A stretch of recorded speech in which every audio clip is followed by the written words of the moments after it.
дар радифи татбиқи ҳадафҳои бузурги даврони истиқлолият дар масири рушди соҳаҳои гуногуни хоҷагии халқ, ҳамчунин эҳёу ташаккул ва суръатбахшии чархаи иқтисодӣ ҳамчун заминаи устувории давлат ва таъмини зиндагии шоистаи ҷомеа аз муҳимтарин дастовардҳои Тоҷикистони соҳибистиқлол арзёбӣ мегардад. дар ҳамин марҳилаи муҳими тараққиёту пешрафтҳо ҳукумати ҷумҳурии Тоҷикистон ҷиҳати бунёд ва барқарор намудани коргоҳу корхонаҳои хурду азим, инчунин баҳри таъсиси корхонаҳои ҷавобгӯи талаботи замони нав ва муҷаҳҳаз бо таҷҳизоти муосири истеҳсолӣ иқдомҳои муҳимро рӯй даст гирифта, бо ҷалби шарикони рушд, соҳибкорони ватанӣ ва дигар сармояи дохилӣ дар саросари кишварамон садҳо коргоҳу корхонаҳои саноатӣ сохта ба истифода дода шудааст. дар ин росто бо ташаббуси бевоситаи президенти ҷумҳурии Тоҷикистон, пешвои муаззами миллат муҳтарам Эмомалӣ Раҳмон дар самти рушди истеҳсоли маҳсулоти ватанӣ аз ҳисоби ашёи хоми дохилӣ тадбирҳои лозима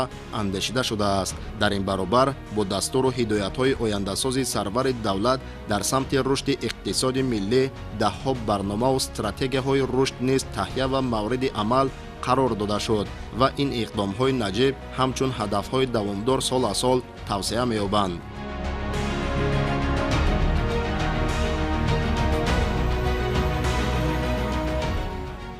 дар давраи солҳои истиқлолияти ҷумҳурии Тоҷикистон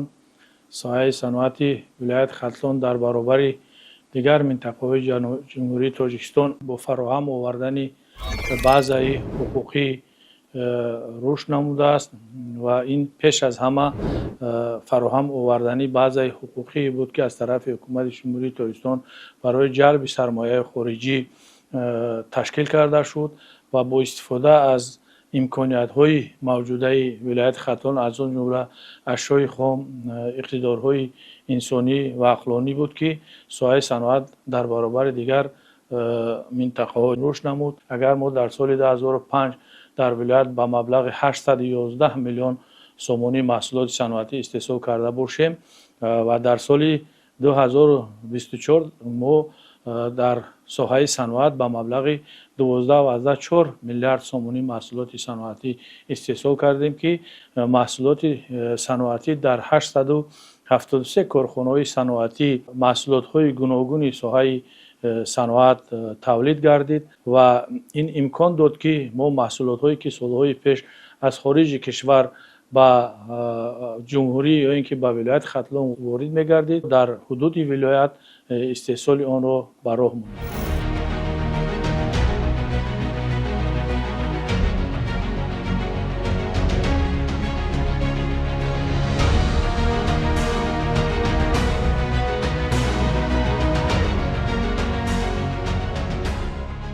бо дар назардошти ин нукта тӯли солҳои соҳибистиқлолӣ дар партави татбиқи дастуру супоришҳои роҳбарати олии мамлакат садҳо корхонаҳои истеҳсоли молу маҳсулоти ниёзи мардум бунёд ёфта, ин раванд сол аз сол афзоиш ёфта истодааст. агар ба таҳлилҳои оморӣ назар афканем, дар қиёс ба солҳои 2000 дар соли ҷорӣ ҳаҷми маҷмӯи маҳсулоти саноатӣ таи 50 баробар афзудааст ки ин нишондодҳои иқтисодӣ бесобиқа арзёбӣ мегардад.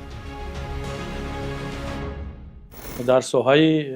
насоҷӣ ки яке аз соҳаҳои асосӣ ба ҳисоб меравад, дар солҳои истиқлолият мо тавонистем ки дар ин самт бо ҷалби сармояи хориҷӣ дар ин самт корхонаҳо бисозем ва бо технологияи замонавӣ муҷаҳҳаз гардонем ва ин имкон дод ки нахи пахтае ки дар вилояти Хатлон истеҳсол мегардид, мо имрӯз 23% онро дар корхонаҳои коркарди пахта ва корхонаҳои насоҷии вилояти Хатлон коркард менамоем ва аз он ришта ва аз ришта матоъ барои талаботи мардум истеҳсол менамоем. Масалан, дар ноҳияи Данғара бо ҷалби сармояи ҷумҳурии мардумии Чин ва соҳибкорони ватанӣ корхонаи насоҷӣ сохта шуд ки дар он аз истеҳсоли пахта сар карда то маҳсулоти ниҳоӣ маҳсулоти он ба роҳ монда шудааст ва имрӯз дар ин корхона зиёда аз 400 нафар шаҳрвандон ноҳияи Данғара ва гирду атрофи он фаъолият менамоянд ва ин барои рушди соҳаи саноати насоҷӣ як такони ҷиддӣ буд ки чунин корхонаҳо гуфтан мумкин аст ки дар минтақа шуморашон хеле кам аст ва ин метавонад дар оянда ба рушди соҳаи насоҷии вилоят такони ҷиддӣ бахшад. Дар баробари ин дар соҳаи насоҷӣ аз риштае ки дар корхонаҳои ресандагии вилоят истеҳсол мешавад барои истифодаи ҷуроб пайпоқ истифода бурда мешавад ки чунин корхонаҳо дар ноҳияи Вахш дар шаҳри Бухтар ва дар шаҳри Кӯлоб сохта ба истифода дода шудааст ки имрӯз дар ин корхонаҳо шаҳрвандон алал хусус занҳо бо муваффақият фаъолият доранд. дар инҷо тӯли як моҳ мешавад ки ман дар инҷо кор ва фаъолият менамоям. дар инҷо рӯзҳои аввал дар кор кардан бо асбобҳо мушкилтар буд. ҳоло бошад хеле аз худ намудам ва миннатдории худро ба асосгузори сулҳу ваҳдати миллӣ, пешвои миллат ва соҳибкорони маҳаллӣ мерасонам ки барои мо чунин корхонаҳо бунёд намудаанд. шароити корӣ хеле хуб аст. сари вақт маош мегирем, бо хӯроки гарм таъмин ҳастем. мо ҷуробҳои гуногун истеҳсол мекунем, андозаҳои гуногун истеҳсол мекунем.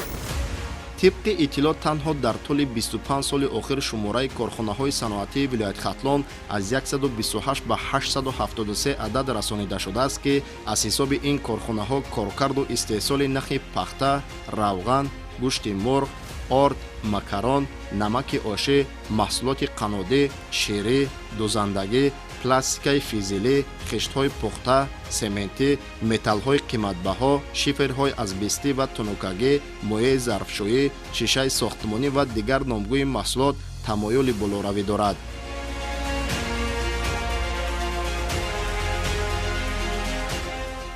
دستگیری‌های پیوسته پرزیدنت جمهوری تاجیکستان محترم امامعلی رحمان مصاحبکارانро водор менамояд ки бо ҳисси баландӣ ватандӯстӣ ва рушду пешрафти мамлакати худ саҳмгузор бошед. мавриди зикр аст ки бунёд ва муҷаҳҳазгардонии ин корхонаҳои навбунёд аз дастуру ҳидоятҳои хиратмандонаи сарвари давлат ҳамо сарчашма мегирад. дар доираи омодагӣ ба ҷашни 35-солагии истиқлолияти давлатии ҷумҳурии тоҷикистон ҳадафи чоруми миллии саноатикунонӣ бо суръати кишвар мо соҳибкоронро водор менамояд ки бо ҳисси баланди ватандӯстӣ ва рушду пешрафти мамлакати худ саҳмгузор бошем. мо дар оянда иқдом дорем ки якчанд корхонаҳои нави саноатӣ бунёд намоем. ба ин восита ҷойҳои нави корӣ ва истеҳсоли маҳсулотро зиёд намоем. мавриди зикр аст ки бо бунёди коргоҳу корхонаҳои нави саноатӣ яке аз муҳимтарин ҳадафҳои пешгирифта дар самти истеҳсоли маҳсулоти воридотивазкунандаи ба содирот нигаронидашуда амалӣ шуда истодааст. моҳияти дигари рушди саноат дар вилояти Хатлон ин фароҳам овардани ҳазорҳо ҷойи нави корӣ мебошад ки бо шарофати он теъдоди чашмраси сокинони вилоят бо ҷойи кор таъмин шуда сатҳи муҳоҷирати меҳнатӣ коҳиш меёбад. мо пеш аз ҳама шукр аз он мекунем ки ба соҳибкорон чунин як фазои тинҷи сармоягузорӣ фароҳам оварда шудааст ки то соли 2026 ки рушди соҳаи саноат аст ҳаракат мекунем ки боз майдонро васеъ карда боз имсол ният дорем ки як хати технологии дигар барои истеҳсол кардани ғишт аз ҷумҳурии Ӯзбекистон гапзанон кардагием насиб кунад то ҳамити рамо даст мерасонем боз васл мекунем. яке аз ҳадафҳои асосии ҳукумати ҷумҳурии тоҷикистон ин ҳам бошад саноаткунонӣ бо сурати кишвар мебошад ки мақомоти иҷроии ҳукумати давлатии шаҳри Левакан чандин маротиба ба соҳибкорони ватандӯсти шаҳр аз наздик суҳбату вохӯриё намуда барои ба кор андохтани баъзе аз корхонаҳое ки аз фаъолият боз мондаанд азм гирифтаанд ки ин корхонаҳоро дубора ба кор дароранду боз ҳам мардуми кишвар, мардуми анами шаҳри Левакан ба ҷои кор ва маоши хуб таъмин гардида боз ҳам ҷойҳои корӣ зиёд гардад. дар доираи омодагиҳо ба ҷашни фархондаи 35-солагии истиқлоли давлатӣ бо дастгирии ҳукумати ҷумҳурии Тоҷикистон, мақомоти иҷроияи ҳокимияти давлатӣ ва ҷалби соҳибкорони ватанӣ танҳо давоми солҳои 2021-2025 дар шаҳру ноҳияҳои вилоят 462 коргоҳу корхонаҳои нави саноатӣ бунёд гардидааст. дар заминаи ба фаъолият пардохтани корхонаҳои истеҳсолӣ 4325 нафар сокинони маҳаллӣ бо ҷойи кору музди маоши хуб фаро гирифта шуданд.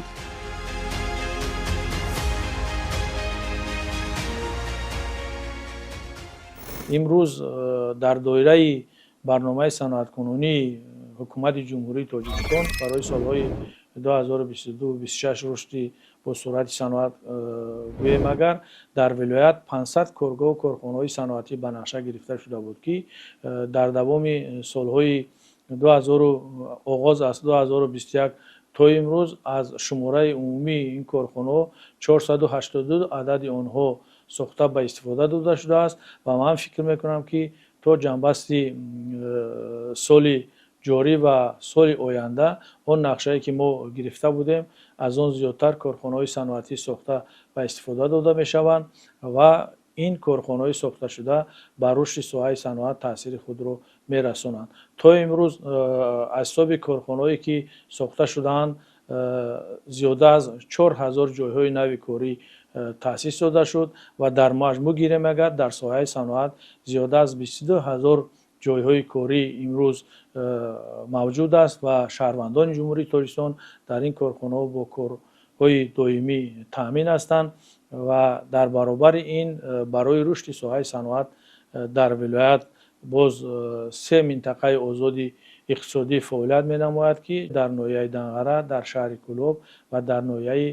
Панҷ. ин имконият метавонад, ки дар оянда ҷалби сармояи хориҷӣ дар ин минтақаҳои озоди иқтисодӣ ҷалб шаванд ва корхонаҳои саноатӣ, ки маҳсулоти онҳо ба содирот нигаронида шудаанд, сохта ба истифода дода шавад. маврид ба ёдоварист, ки бо мақсади вусъат бахшидани раванди бунёду таъсиси корхонаҳои саноатӣ ва рушди истеҳсоли маҳаллӣ бо ибтикори пешвои муаззами миллат муҳтарам Эмомалӣ Раҳмон солҳои 2022-2026 солҳои рушди саноат эълон гардидааст, ки ин тадбирҳои ҷадид дар рушди минбаъдаи соҳа ва гузаштан аз кишвари аграрӣ ба саноатӣ нақши ниҳоят муҳим мегузорад. дар доираи ин иқдомҳо ҳамзамон муҳимтарин масъалаҳои иҷтимоиву иқтисодӣ ҳаллу фасл гардида, ҳаҷми маҳсулоти воридотӣ коҳиш ёфта, сол аз сол истеҳсоли маҳсулоти маҳаллӣ рӯ ба афзоиш дорад, ки ин раванд аз дастовардҳои муҳими вилояти Хатлон дар солҳои соҳибистиқлолӣ арзёбӣ мегардад. як 3-4 моҳ бино ба сабаби паст шудани нархи пахта дар бозор рақобатпазир шуду аз фаъолият боз монда буд. аз тарафи роҳбарияти корхона баъри иҷрои дастури супоришҳои сардори давлат, ки солҳои рушди саноат аст, баъзе тадбирҳо чорабиниҳо андешида шуд. имрӯз фаъолияти худро боз аз сари нав барқарор кардем ва имрӯз корхона ба санги 50% дастгоҳи таҷҳизотҳои мо кор карда шудааст ва маҳсулоте ки имрӯз мо истеҳсол мекунем ба Федератсияи Россия содирот карда шудаем. ба инобати тақозои саноаткунонӣ бо суръати мамлакат ҳамчун ҳадафи чороми стратегии кишвар, масъулини соҳа дар ҳамкорӣ бо бахши хусусӣ, соҳибкорону истеҳсолкунандагон нақшаву барномаҳои ҳадафмандона таҳризӣ карда, солона рушди истеҳсолотро дучанд таъмин менамоянд. дар ин замина ва амалӣ гардидани барномаи рушди соҳа танҳо дар соли 2024 дар вилояти Хатлон ҳаҷми истеҳсоли маҳсулоти саноатӣ ба 12 миллиарду 478 миллиону 66 ҳазор сомонӣ расонида шуд, ки он нисбат ба давраи муқоисавӣ 816 миллион сомонӣ зиёд ва суръати афзоиш 110%-ро ташкил медиҳад.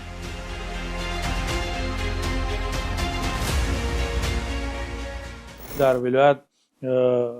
ширеш истеҳсол карда мешавад, эмулсия истеҳсол карда мешавад, родбанд истеҳсол карда мешавад, рангҳои сохтмонӣ истеҳсол карда мешавад, шифер истеҳсол карда мешавад, қурбуҳои азбестӣ истеҳсол карда мешавад. дар умум дар вилоят зиёда аз 200 намуди маҳсулотҳои саноатӣ истеҳсол карда мешавад, ки самти масъолаи сохтмонӣ низ хеле дар ин самт инкишоф ёфта истодааст. ман боварӣ комил дорам, ки дар оянда ин самт яке аз самтҳои муҳим ба ҳисоб меравад, чунки солҳои қаблӣ чунин маҳсулотҳо бештар аз хориҷи кишвар ворид мегардид ва ирӯз хушбахтона дар саросари ҷумҳурии Тоҷикистон, аз он ҷумла дар вилояти Хатлон низ дар ин самт корҳо хеле хуб рафта истодааст ва дар оянда низ ин соҳа инкишоф меёбад. тибқи таҳлилгарони соҳа дар солҳои соҳибистиқлолии мамлакат соҳаи саноат дар вилояти Хатлон рушд карда, сол аз сол номгӯи истеҳсоли маҳсулот зиёд карда мешавад. мавриди зикр аст, ки айни замон дар корхонаҳои саноатии вилоят зиёда аз 200 номгӯи маҳсулот истеҳсол карда мешавад. тибқи таҳлилҳои оморӣ, соли 2024 аз шаҳру ноҳияҳои вилояти Хатлон ба маблағи 248 миллион доллари амрикоӣ маҳсулот содирот карда шудааст, ки ин нишондод нисбат ба соли 2023 15,9 миллион сомонӣ зиёд мебошад. аз ҷумла маҳсулоти саноатӣ 61,9 ҳазор тонна нахи пахта ба маблағи 106,6 миллион доллар, 8,6 ҳазор тонна калобаи ресандагӣ ба маблағи 21 миллион доллар, 9,494 тонна мато ба маблағи 11,4 миллион доллар, 60 тонна шираи камол ба маблағи 84 миллион доллар, 388,523 тонна семен ба маблағи 19,3 миллион доллар, 339 тонна намаки ошиб ба маблағи 16 ҳазор доллар, 788,260 тонна гаҷкардон ба маблағи 551 ҳазор доллар ва 1,5 миллиард киловатт-соат нерӯи барқ ба маблағи 75,9 миллион доллар содирот карда шудааст, ки дар муқоиса ба ҳамин давраи як соли пеш 15,9 миллион доллар ва ё 6,8% зиёд мебошад. дар вилояти Хатлон шаҳру ноҳияҳои Бохтар, Кулоб, Левакан, Норак, Данғара, Ёвон, Кушонён, Ховалинг ва шаҳри Туз бештари маҳсулоти саноатиро истеҳсол менамоянд. корхонаҳои саноати вилояти Хатлон он маҳсулотҳое ки имрӯз истеҳсол менамоянд ва талаботи стандарти байналмилалӣ ҷавобгӯ мебошад ва ин намуди маҳсулотҳо ба содирот нигаронида шуда истеҳсол мегардад. масалан мо дар баробари таъмини бозори дохилӣ аз вилояти Хатлон мо семент ба хориҷи кишвар содирот менамоем, дар баробари ин Армстронг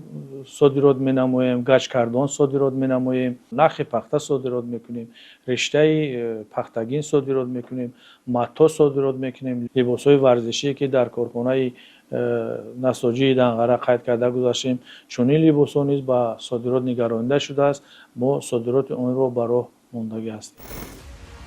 дар нимсолаи аввали соли 2025 корхонаҳои саноатии вилоят ба маблағи 5 миллиарду 627 миллиону 842 ҳазор сомонӣ маҳсулот истеҳсол карда, мутаносибан ба ҳамин давраи соли 2024 суръати афзоишро 106,3% ё ба маблағи 634 миллион сомонӣ зиёд таъмин намуданд. лозим ба ёдоварист, ки пешвои муаззами миллат муҳтарам Эмомалӣ Раҳмон дар паёмашон ба Маҷлиси Олии Ҷумҳурии Тоҷикистон дар бораи самтҳои асосии сиёсати дохилӣ ва хориҷии кишвар бо таваҷҷӯҳ ба масъалаи гуногун самти рушди соҳаи саноат ва иқтисоди миллӣ ба масъулон дастур доданд, ки барномаи аз худкунӣ ва дар дохили кишвар то маҳсулоти ниҳоӣ коркард намудани онҳоро таҳия ва амалӣ намоянд. баҳри рушди соҳаи саноат заррае бошад, корхонаи мо тасмим гирад, ки саҳми худро бигзорад. дар корхонаи мо беж аз 50% занону духтарони маҳаллӣ бо кори доимӣ таъмин мебошанд. корхона дар се бахш фаъолият дорад. тамоми шароитҳои иҷтимоӣ барои коргарон аз тарафи маъмурияти корхона фароҳам оварда шудааст.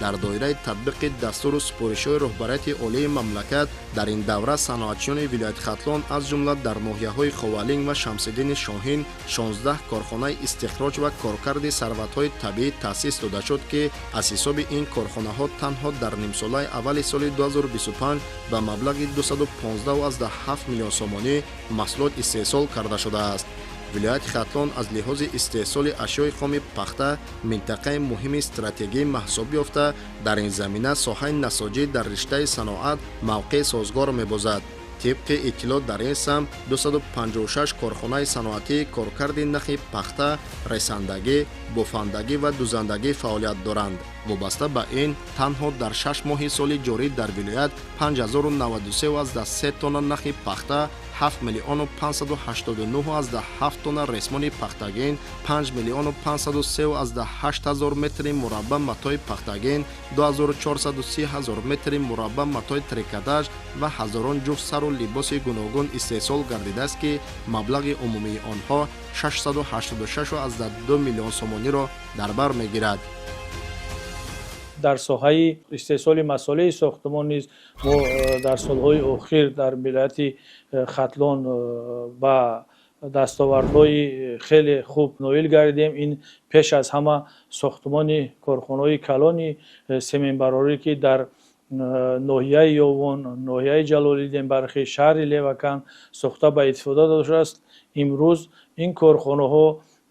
خیلی که سالهای قبلی ما چنین محصولات را از خارج کشور وارد میکردیم و خوشبختانه سالهای اخیر این نمودی محصولات را ما به خارج کشور صادرات مینماییم و 65% از حجم عمومی سمنت که در جمهوری تاجیکستان استحصال می شود در سال 2024 به ولایت ختلان رسد می آمد. در برابر این از شماره عمومی 79% نرخ پخته به ولایت ختلان رسد می آید. این چون زیاده از 61% رشته در جمهوری تاجیکستان استحصال شده نیست و ولایت ختلان رسد می‌آید و خوشبختانه آن است که امروز ما از پخته که در ولایت ختلان استحصال می شود ما آن را تا محصولات نهایی آورده رسانده ایستادیم. مثلا در کارخانه نساجی جنتای دنغره سلسله ناحیه دنغره ما در جنبش سال 2024 14 میلیون متر مکعب متا استحصال نمودیم، 5400 تن ترکتاژ نیز استحصال نمودیم که از این محصولات استحصال گردیده برای دوخت لباس‌های مردانه و زنانه استفاده برده شد و زیاده از 1 میلیون لباس‌های ورزشی استحصال کرده شد و در این سمت عین حال کارها ادامه دارد. در این راستا رشد ساحه دوزندگی از هدفهای مهمی در سمت تامین طلبات مملکت به استحصال سر و لباس وطنی از جمله لباسهای مکتبی، حربی و برای کارمندان ساحه‌های گوناگون به حساب رفته. عین زمان در قلمروی ولایت 31 کارخانه دوزندگی فعالیت می‌نمایند. در ردیف کاهش دادن حجم واردات محصولات گوناگون از جمله جهت تامین بازار داخلی با محصولات غذایی استحصال محلی تدبیرهای جدی راه‌اندازی شده ایستاده است. امروزها در حدود ولایت ختلان 227 کارخانه به استحصال محصولات غذایی از جمله روغن، مکران، نان و محصولات نانی، پنیر، حسیب، قایماق، جرغات، یوگورت، یخماس، بندوبست محصولات دانگی، عسل، قنادی، کنسرو کنانی، گوشت مرغ، نوشابه و دیگر نامگوی محصولات خوراکواری مشغول میباشند. رشد صنعت‌کنونی کشور با سرعت ادامه دارد چون پیشوای معظم ملت سال 2022 و 2026 را سال رشد صنعت اعلان نمودند و به واسطه با تشبس‌های پیشوای معظم ملت و با دستگیری‌های غمخوارانه پیشوای معظم ملت میباشد. ما صاحبکاران جوان را میباید که این دستگیری‌های پیشوای معظم ملت را در سطح اول گذاشته برای کشور و ملت، برای مردم میهن خدمت و جایهای کاری تامین نماید. دوام ماه ینور تا ایول سال 2025 در کارخانه‌های خوراکواری حدود ولایت به مبلغ 248 میلیون و 920 هزار سومانی محصولات استحصال کرده شده است که افزایش ساحه 23.1% زیاد میباشد. در دایره اجرای دورنمای سالهای رشد ساحه صنعت دوام سالهای 2022-2026 در شهر و ناحیه‌های ولایت ختلان بنیاد 500 کارگاه و کارخانه‌های نوی صنعتی با تأسیس 13401 جای نوی کاری پیش بینی گردیده است که این تدبیر در افزایش استحصال محصولات صنعتی تأثیر نهایت مهم خواهد گذاشت.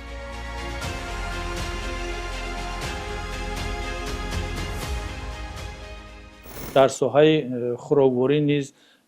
در سالهای استقلالیت دگرگونی‌ها خیلی زیاد با وقوع پیوستند. امروز ما در 10 شهر و ناحیه‌های ولایت کارخانه‌های حتمی که از طرف حکومت جمهوری تاجیکستان دستور داده شده بود ساخته به استفاده داده شد. مثلا در ساحه مصالح شیری در 10 شهر و ناحیه‌های ولایت، در کارخانه‌های استحصال غشت پخته در 12 شهر و ناحیه‌های ولایت ساخته به استفاده داده شده است. این چنین کارکرد استحصال گوشت مرغ نیز در 13 شهر و ناحیه‌های ولایت ساخته به استفاده داده شده است که این به تامین مواد غذایی شهروندان ولایت مساعدت می‌نماید. در 10 شهر و ناحیه‌ها کارخانه‌های مکرون براری ساخته به استفاده داده شده است که این هم یکی از سمت‌های مهمی که از طرف حکومت جمهوری تاجیکستان دستور داده شده بود عملی شده ایستاده است. من فکر می‌کنم که در این سمت در آینده نیز کارها ادامه خواهد یافت. با مقصد رشد باثبات ساحه صنعت از جانب مقامات اجرایی حکومت دولتی جهت تامین فعالیت ثمراناک کارخانه‌های صنعتی تدبیرهای عملی اندیشیده می‌شود. در واقع هم تامین روند صنعت‌کنونی با سرعت کشور از جمله برقرار نمودن اقتدارهای موجوده، بنیاد کارخانه‌های نوی استحصالی و دریافت راه‌های مؤثر رشد صنعت می‌تواند در تأسیس جای‌های نوی کاری، تامین طلبات بازار وطنی با محصولات خوش‌صفت و بلند گردیدن حجم صادرات به خارج کشور مساعدت نماید. در کارخانه ما یک دو نمود تجهیزات هنرمند زمانوی وارد کرده شد که این به واسطه به استحصال محصولات و صفت محصولات تاثیر خود را رساند. از این لحاظ ما نمودهای استحصال حسیب را روز به روز زیاد نموده و طلبات مردم را با این محصولات تامین می‌کنیم. چیزی که از پیام نوبتی جناب عالی برمی‌آید سال 2022 تا 2026 5 سال آینده را سال رشد صنعت اعلان نموده است. ما به خود تصمیم گرفتیم که در این سال با 2 نمود تجهیزات حاضر زمان وارد نماییم که از این به واسطه به استحصال محصولات با صفات محصولات تاثیر خود را می‌رساند. با مقصد تامین نمودن سیخ استحصالی با اشیاء خام ما در کارخانه با پرورش پرنده مشغول می‌باشیم که این به واسطه با استحصال محصولات و تامین اشیاء خام با کارخانه ما تاثیر خود را می‌رساند. همه کارخانه‌هایی که امروز در حدود ولایت ختلان ساخته به استفاده داده می‌شوند این به واسطه از طرف صاحبکاران محلی، صاحبکاران خارجی، کارخانه‌های مشترک ساخته به استفاده داده شدند و مقامات اجرایی حکومت دولتی ولایت ختلان برای جلب سرمایه خارجی پیوسته کوشش‌ها به خرج می‌دهد و آن امکانیت‌ها و حقوق‌هایی که در صلاحیت مقامات اجرایی حکومت دولتی پیش بینی شده است همه آن برای دستگیری صاحبکاران روانه می‌گردد. من فکر می‌کنم که امروز سهم صاحبکاران ولایت در رشد صنعت ولایت خیلی ارزنده است. لازم به یادآوری است که استحصال نوری‌های مینرالی از ظرفیت‌های مهم ساحه صنعت ولایت محسوب یافته فعالیت یگانه کارخانه عظیم استحصال نوری‌های ازاتی در آسیای میانه جمعیت سهامی کشاده ازات شهر لیوکم به حساب رفته در رشد ساحه کشاورزی مملکت و کاهش دادن حجم واردات نوری‌های مینرالی از خارج کشور نقش سازگار می‌بازد. کارخانه مذکور در دایره دستور و سپارش‌های به واسطه پرزیدنت جمهوری تاجیکستان پیشوای ملت محترم امامعلی رحمان با سهم صاحبکاران محلی از نوسازی گردیده و نوترین تکنولوژی شرکت‌های پیشرفته کشور جهان مجهز گردانیده شده است. تاکید کردم به مورد است که دوباره به فعالیت پرداختن این اقتدار بزرگ صنعتی مملکت زیر توجه به واسطه رهبریت عالی کشور قرار داشت. در برابر مرحله نوی رشد جمعیت سهامی کشاده آزاد زیاد از 1000 نفر ساکنان بخصوص جوانان صاحب تخصص با جای کار و معاش بلند تامین گردیدند. در برابر مرحله رشد جمعیت سهامی کشاده آزاد زیاد از 1000 نفر ساکنان بخصوص جوانان صاحب تخصص با جای کار و معاش بلند تامین گردیدند. امروز در جمعیت سهامی کشاده آزاد استحصال کربامید، امیاک، دو اکسید کربن، اکسیژن گازی و نیتروژن مایع به راه مانده شده اقتدار استحصالی آن در مرحله اول 90,000 تن نوری مینرالی را تشکیل می‌دهد.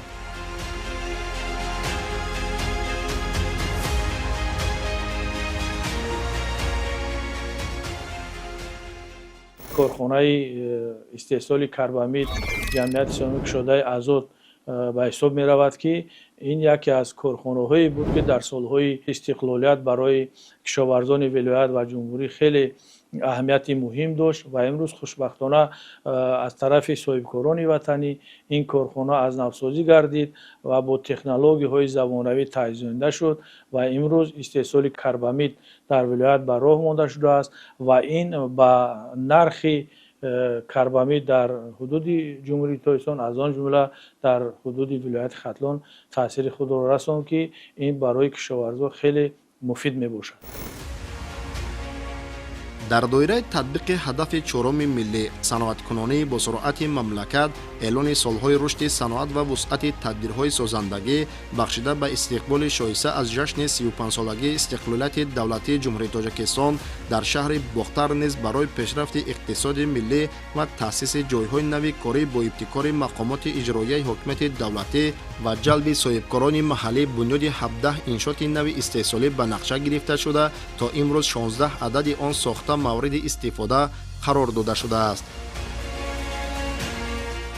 در دوران صاحب استقلالی کشور رشد ساحه صنعتی شهر بی‌نظیر ارزیابی کرده می شود، زیرا که شماره کارخانه‌های صنعتی از 8 عدد به 58 عدد، شماره کارمندان ساحه از 400 نفر به 1300 نفر، نامگوی محصولات‌های استحصال می‌گردیده از 22 نامگو به 92 نامگو، مزد مهنت کارمندان ساحه از 400 سومانی تا به 3000 سومانی رسانده شده است که البته از صلح و امنیت کشور و دستگیری‌های حکومت مملکت نسبت صاحبکاران و غمخوری به اندازه نسبت ساکنان مملکت میباشد. در شهر برای تامین رشد ساحه و دستگیری فعالیت صاحبکاری استحصالی در مساحت 6.9 گهتر منطقه صنعتی تأسیس یافته، در آن با استفاده از امتیازهای مقرر گردیده صاحبکاران 10 عدد کارخانه و کارگاه‌های استحصالی بنیاد نمودند که در آنها یکچند نامگوی محصولات صنعتی واردات عوض کننده و به صادرات نگرانیده شده استحصال کرده می شود. در دایره تجلیل پرشکوه از جشن 35 سالگی استقلال دولتی در شهر باختر با استفاده دادن 300 بنای انشاءات‌های تعیینات گوناگون اجتماعی اقتصادی به نقشه گرفته شده بود که از آن 17 عددش را کارخانه‌های صنعتی تشکیل می‌دادند. باعث خوشنودی است که توسط کاربری مقصدناک تا این دوره 16 کارخانه با تأسیس زیاده از 300 جای‌های نوی کاری به استفاده داده شدند که در افتتاح 6 کارخانه به واسطه پیشوای معظم ملت اشتراک نمودند و به صفت کارهای ساختمانی و به صفت محصولات‌های استحصال می‌گردیده بهای بلند دادند. عین زمان آن کارخانه‌هایی که با قدوم مبارکی راهبری دولتی ما به استفاده داده شده بودند، نشان دهنده‌هایشان خیلی نظررس بوده. سال از سال صفت محصولات را بهتر نموده، همزمان نشان دهنده‌هایش را سال از سال 2 برابر زیاد نموده ایستادند. یکی از چنین کارخانه‌ها این کارخانه گوگرد براری می باشد که عین زمان در کارخانه زیاده از 80 نفر با جایهای کاری دائمی تامین بوده. بازاری نه تنها داخلی بلکه بازارهای تمام ولایت را با محصولات‌های خوش صفت تامین نموده ایستادند. همچنین می‌خواستم ابراز نمایم که راهبریت کارخانه مذکور تصمیم دارند که در سال من بعد برای وسیع نمودن اقتدار کارخانه کارگاهی چاپی ورقه ها را نیز براه مانند که عین زمان ورقه های محصولات هایشان از خارج کشور دسترس کرده میشن و در سال آینده تصمیم است که استحصال این نمودی محصولات را نیز خودشان براه مانند که البته توسط این زیاده از 30 جایهای نوی کاری دیگر نیز فراهم خواهد گشت.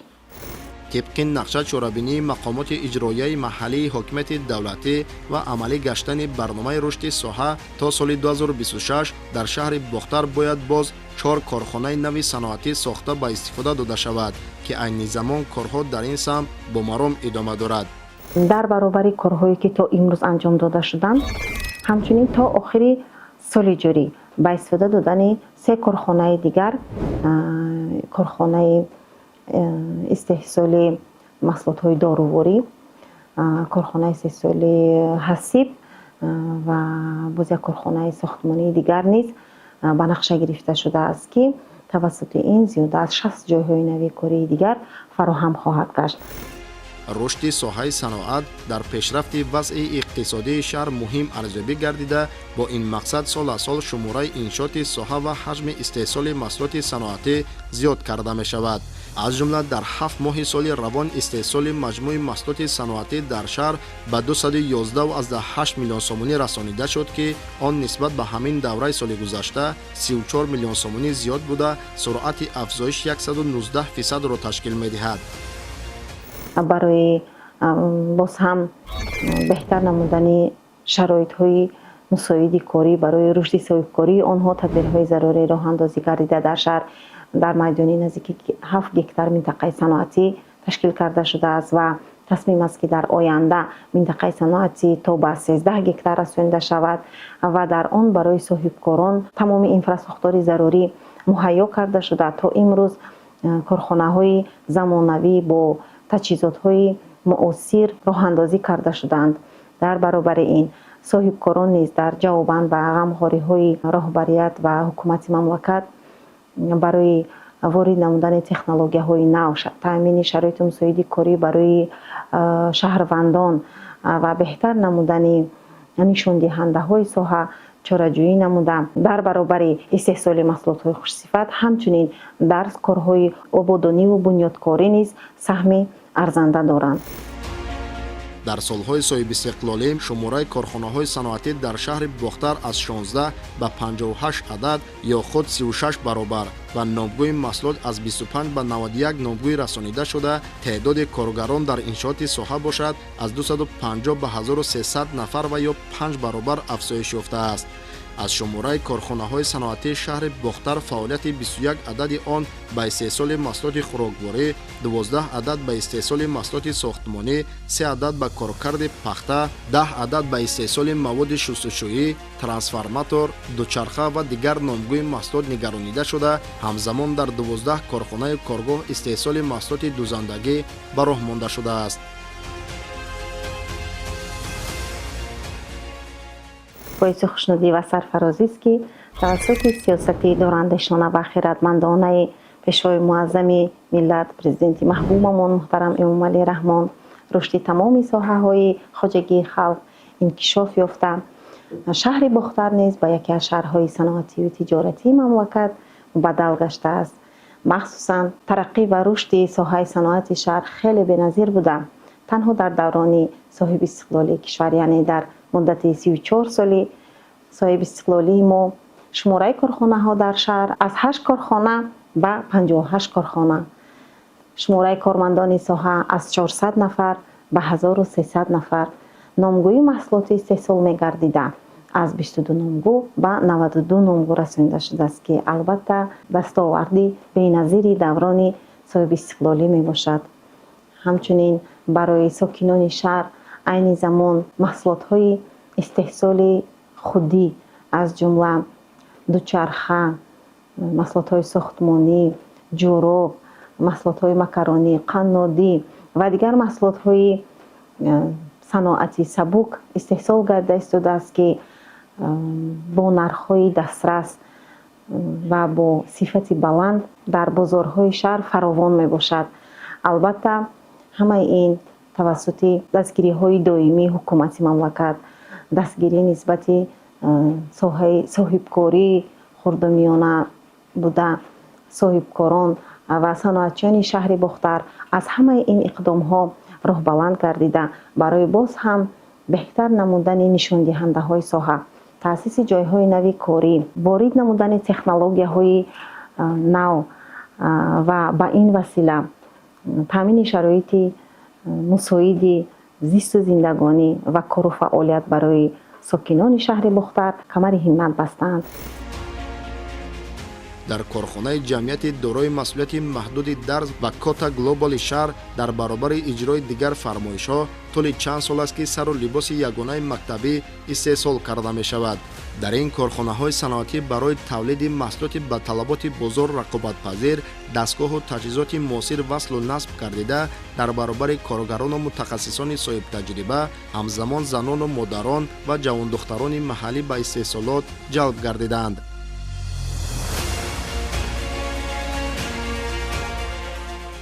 корхона бо духти либосҳои низомӣ машғул мебошад. чӣ фармоише ки аз тарафи мизоҷон шавад, корхона иқтидори пурра дорад ки фармоишро дар вақти муайян бо сифати баланд таъмин намояд. иқтидори лоиҳавии корхона агар хел гирем зиёда аз 100 000 ҷуфт либосро дар бар мегирад. айни ҳол дар корхона бонувон ва занҳои хонанишин бо кори доимӣ таъмин мебошанд. таҷҳизотҳои корхона аслан таҷҳизотҳои нави замонавӣ буда аз ҷумҳурии мардумии чин ва давлати кӯриё оварда шудааст. феълан дар шаҳри бохтар даҳҳо коргоҳҳои дузандагӣ фаъолият намуда барои хонандагони тамоми муассисаҳои таълимии ҳудудии шаҳр либоси ягонаи мактабиро духтаву пешниҳод менамоянд.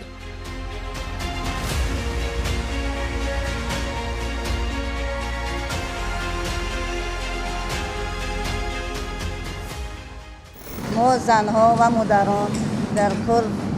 دوزندگی فعالیت داریم. از کار خود منت داریم. زیاده از 50 نفر زنهای جوان دوزنده های بهترین کار و فعالیت میکنند. ما فرم یگانه مکتبی تیار کرده ایستاده‌ایم. کرونا که در دولت تنجی و امانی زندگی داریم. منتداری خود را به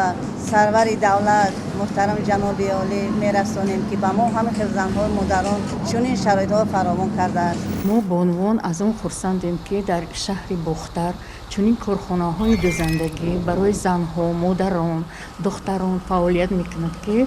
ما در اینجا کار و فعالیت کرده ایستاده از این معاش اینجا ما زندگی خود را خوب پیش میبریم. таъмини зиндагии шоистаи мардум ҳадафи асосии ҳукумати ҷумҳурии тоҷикистон маҳсуб ёфта баҳри амалисозии он мунтазам нақшаву барномаҳои ҳадафмандона амалӣ карда мешаванд. солҳои 2022-2026 эълон гардидани солҳои рушди саноат дар рушди минбаъдаи мамлакат ҳалли масъалаҳои иҷтимоиву иқтисодӣ ва таъмин намудани иҷрои ҳадафҳои стратегияи миллӣ аз ҷумла раванди саноаткунонӣ бо суръати кишвар аҳамияти бузург дорад. дар минбаъда низ тасмим аст ки бо дастгирӣ бевоситаи мақомоти иҷроияи маҳаллии ҳокимияти давлатии шаҳр боз васеъ намудани минтақаи саноатӣ ва дар назар дошта шудааст ки тавассути ин боз ҳам шумораи корхонаҳои саноатӣ бештар гардида барои шаҳрвандон шароитҳои мусоиди корӣ, ҷойҳои нав бо маоши арзанда ва ҳамзамон барои ба роҳ мондани истеҳсоли маҳсулоти воридоти ивазкунанда дар баробари ин ба роҳ мондани содироти маҳсулот тадбирҳои зарурӣ роҳандозӣ хоҳанд шуд. дар заминаи таваҷҷуҳу дастгириҳои ҳукумати ҷумҳурии тоҷикистон ва ташаббускориҳои мақомоти иҷроияи ҳокимияти давлатӣ инчунин соҳибкорони ватанӣ низ вобаста ба рушди соҳаи саноат ҳамчун ҳадафи чороми стратегияи ҳукумати мамлакат саҳми арзишманд доранд. шукронаи тинҷии ободии мамлакат, шукронаи пешвои миллат, ширкати ғайрусаноат ки дар минтақаи озоди ноҳияи Данғара кор ва фаъолият мекунад. корхона зиёда аз 30 нафар коргар дорад. дар корхона ҳама ба маоши хуб таъминанд. корхона зиёда аз 15 намуди маҳсулотҳоро мебарорад. аз он ҷумла рангҳои декоративӣ ва рангҳои молиданӣ, таҳрангҳо, яшикҳои барои захира кардани меваву сабзавотҳо ва дигар намуди маҳсулотҳоро мебарорад. ман забирам молиқоб дар корхонаи рангбарории ғайрусаноат ба ҷои кор таъмин ҳастем. мо миннатдории худамонро бар президенти ҷумҳурии тоҷикистон мерасонем ки ба мо чунин шароитро фароҳам оварданд. айни ҳол дар минтақаи ӯзбекистони Данғара 39 корхона ба қайд гирифта шуда 15 таи он фаъолият мекунад. корхонаҳое ки дар минтақаи ӯзбекистони Данғара фаъолият мекунанд аз боҷҳои гумрукӣ ва пардохтҳои андозии озод мебошанд. در منطقه اوضاع اقتصادی دنغره زیاده از 360 نفر کارگرهای محلی به جای گور تامین میباشند. سرمایه‌گذاران از جمهوری مردمی چین، افغانستان، ایران، فدراسیون روسیه و دیگر کشورها برای رشد صنعت‌کنی کشور سهم خود را میگذارند. ساکنان زحمتقرین و آبادگر ولایت خاطلان این همه پیشرفت و دستاوردهای روزافزون را ثمره پایداری استقلالیت دولتی و تامین فضای آرام و آسایشته مملکت دانسته بهر باز هم نائل شدن به کامیابی‌های بیشتر سعی و تلاش دوچند نموده ثابت خواهند نمود که در تطبیق سیاست پیشگرفته سروری دولت و رسیدن به هدف‌های مهم سازندگی سهم شایسته خواهند گذاشت.